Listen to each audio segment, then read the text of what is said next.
Bhimrao Lonare IBM TV 9 news में मैं आपका स्वागत करता हूँ। इस वक्त मैं आमदार निवास में हूँ और वर्किंग जर्नलिस्ट जो है उनका 2 दिवसीय अधिवेशन इस आमदार निवास में हुआ है, संपन्न हुआ है। हमारे साथ में वर्किंग जर्नलिस्ट के जो उपाध्यक्ष है रियाज भाई हमारे साथ में हैं। हम जानना चाहेंगे कि इस अधिवेशन के दरमियान किस किस विषय को लिया गया। सर, आपका बहुत बहुत स्वागत है IBM टीवी 9 में। क्या बताना चाहोगे, ये अधिवेशन लेने का मकसद क्या था? सबसे पहले मैं तो IBM टीवी 9 का मैं बहुत बहुत धन्यवाद अदा करता हूं कि वो यहाँ पहुंचे इस वक्त।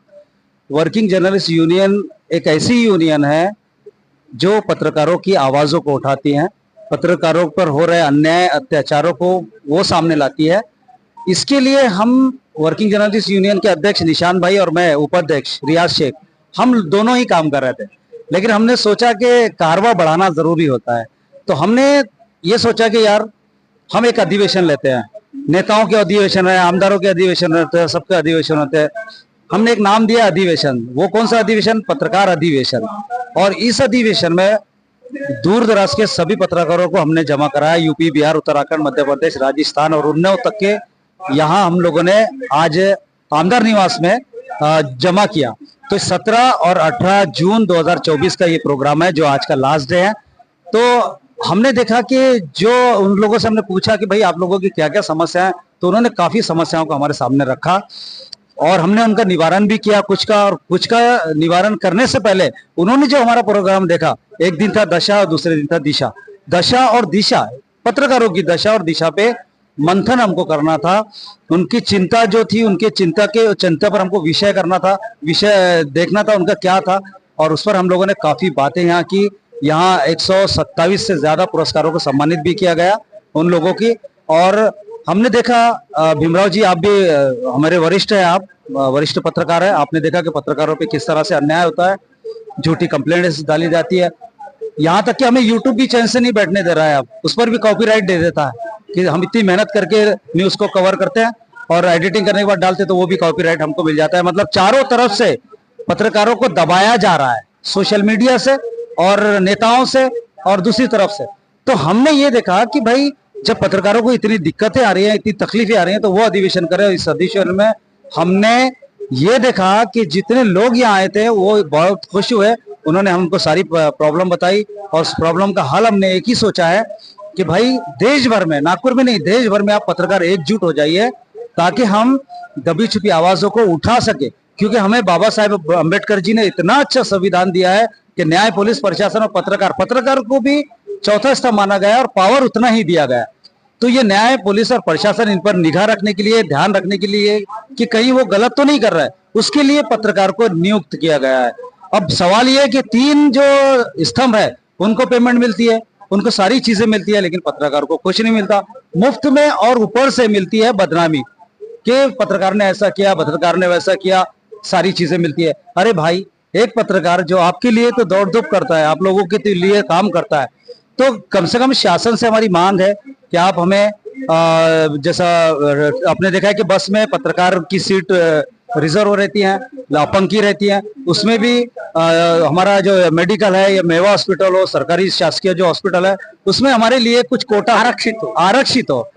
RTE में हमारे बच्चों के लिए, पढ़ाई के लिए आरक्षित हो, और ऐसी बहुत सारी चीजें हैं जिसकी हम मांग करने वाले। आपने दशा और दिशा ये विषय रखे जी, और जो मान्यवर गणमान्य जो सम्मानजनक पत्रकार है, उन्होंने दशा और दिशा पे चर्चा की। क्या ये शासन तक के पहुंचाएंगे आप? बिल्कुल पहुंचाएंगे सर, क्योंकि हमको करना है और हमको पहुंचाना ही है।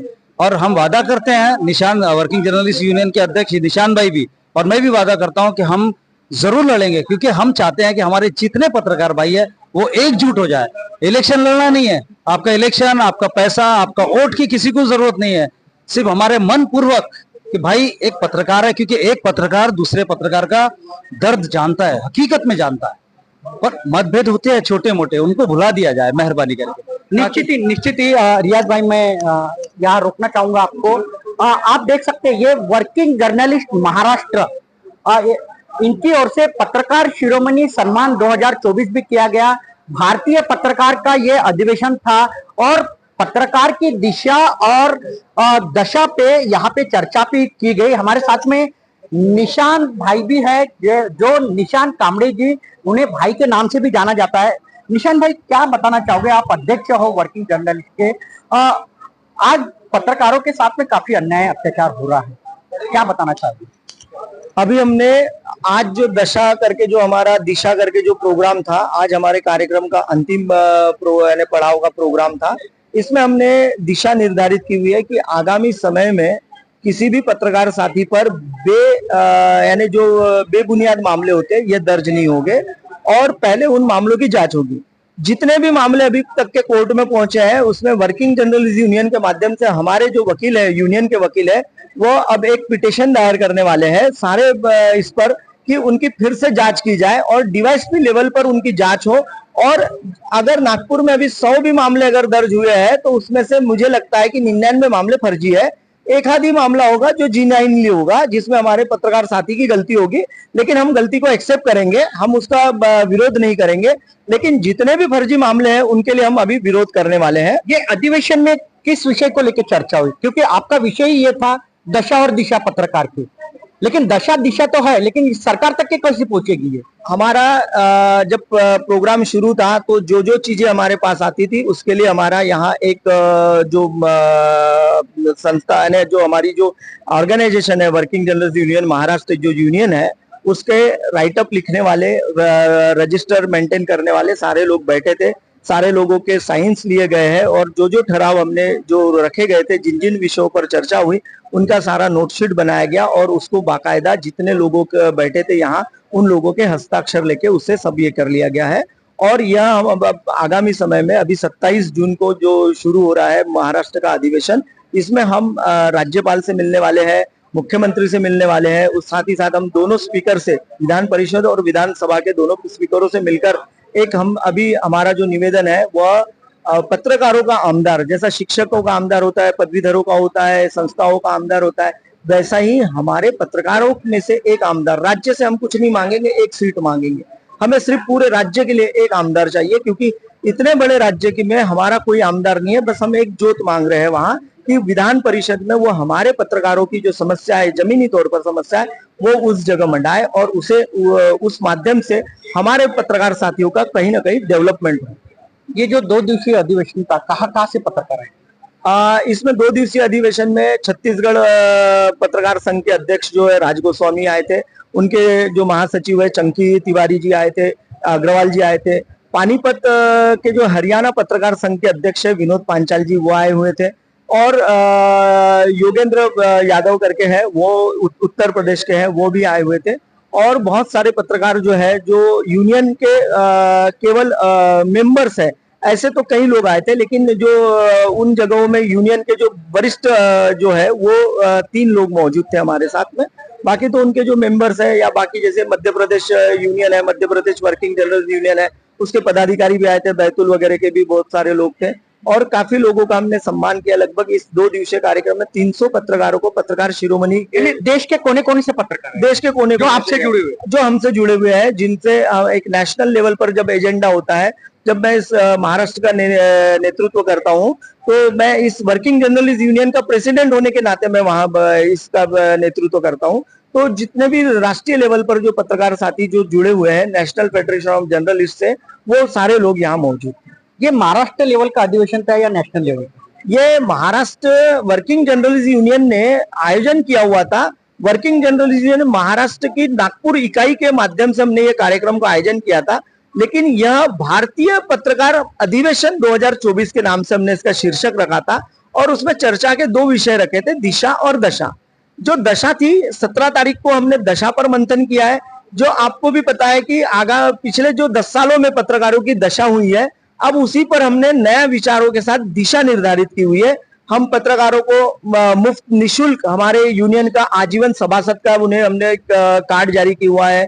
जितने भी देश में अभी टोल प्लाजा है, ये 1 जुलाई 2024 से हम लोग उनके जितने भी हमारे पत्रकार साथियों के पास 4 चक्के वाहन है, उनके हम नंबर वहां रजिस्टर्ड कराने वाले हैं। और उन्हें जो खबर लाने ले जाने के लिए ये जो सुविधा दी जा रही है कि अगर मान के चलिए नागपुर का कोई पत्रकार अगर भंडारा जाता है तो उसे 1 नाका लगेगा, तो वो नाके का भी उसको भुगतान करना पड़ेगा। तो ऐसे सिचुएशन में वो भुगतान ना करना पड़े, ये उसके लिए सहूलियत करा रहे हैं, खबर लाने के लिए, ना कि हम उसको ऐसे कोई ऐशो आराम की कोई मुहैया करा रहे।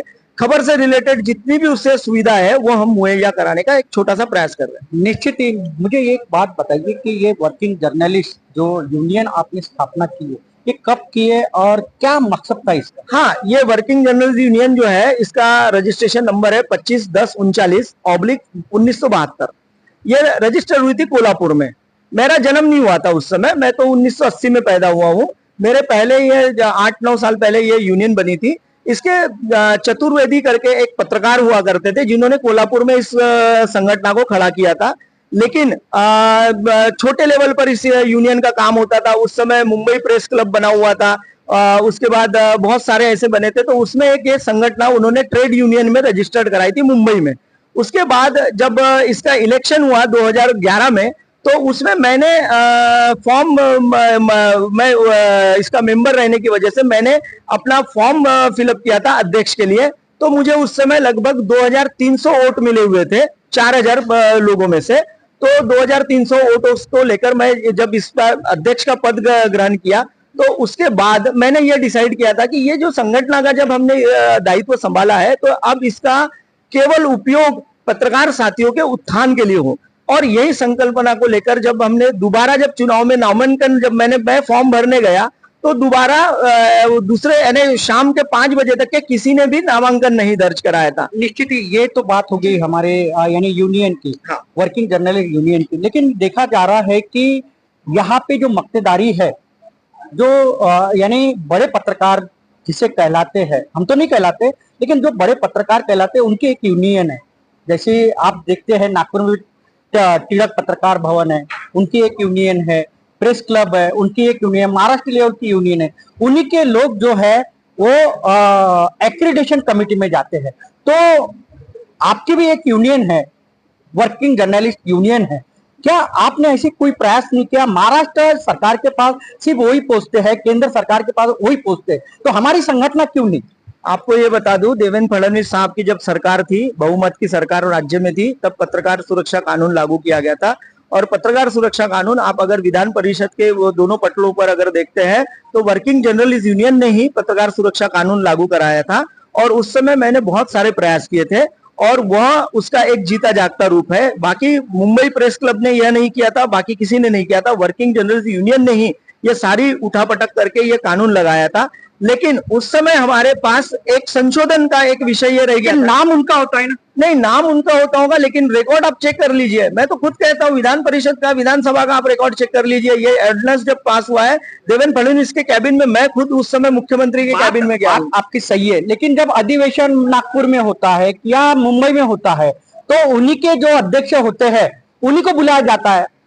आप लोगों को या हम लोगों को नहीं बुलाया जाता, क्या कारण है? और दूसरी बात ये कि जैसे डायरी होती है, उस डायरी में भी आज तक के हमारा नाम आता था, लेकिन अभी उस डायरी में भी नाम नहीं आ रहा है। क्या कारण क्या है? देखिए, अभी क्या है हुआ है कि जो बाकी संगठन है, इन संगठनों को हमारे संगठन से डर लगने लग गया है। क्योंकि क्या हो रहा है कि हम ग्रामीण पत्रकार के साथ खड़े हैं। हम बड़े पत्रकार या छोटे पत्रकार की बात नहीं करते, हम सीधे पत्रकार की बात करते हैं। हम पत्रकार के साथ खड़े रहना चाहते हैं।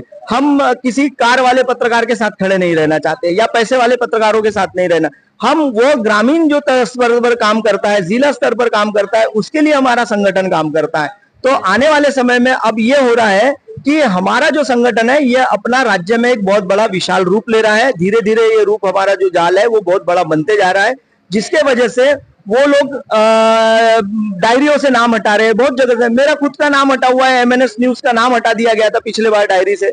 लेकिन मैंने फिर संचालक से बात किया, तो संचालक ने कहा कि ठीक है, ये कागज नहीं था। फिर मैंने कागज दिया, तो इस बार के अधिवेशन में, दिवाली अधिवेशन में, मेरा भी फिर से नाम वापस आ जाने वाला है। तो हम अभी चाहते हैं कि पत्रकारों के जो इस तरीके का जो पत्रकार ही पत्रकार का जो प्योर नुक करता है, उसको हम रोकने का प्रयास करने वाले हैं।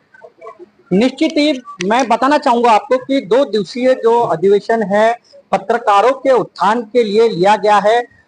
ये जो है वर्किंग जर्नलिस्ट यूनियन नागपुर की ओर से ये अधिवेशन आमदार निवास में लिया गया है, और यहाँ पे जो पत्रकारों का किस प्रकार से उत्थान किया जाएगा, इस पे मंथन किया गया है। और ये सरकार के पास, यानी केंद्र सरकार और राज्य सरकार के पास ये एजेंडा को भेजा जाएगा, और जल्द से जल्द और जो वर्किंग जर्नलिस्ट है उनका उत्थान किया जाए, ऐसी मांग इस अधिवेशन के माध्यम से सरकार तक के पहुंचाई जाएगी। तो आप देखते रहिए IBM TV9 न्यूज। हमारे चैनल को लाइक कीजिए, सब्सक्राइब कीजिए, आइकॉन बेल बटन दबाना न भूले। धन्यवाद, नमस्कार।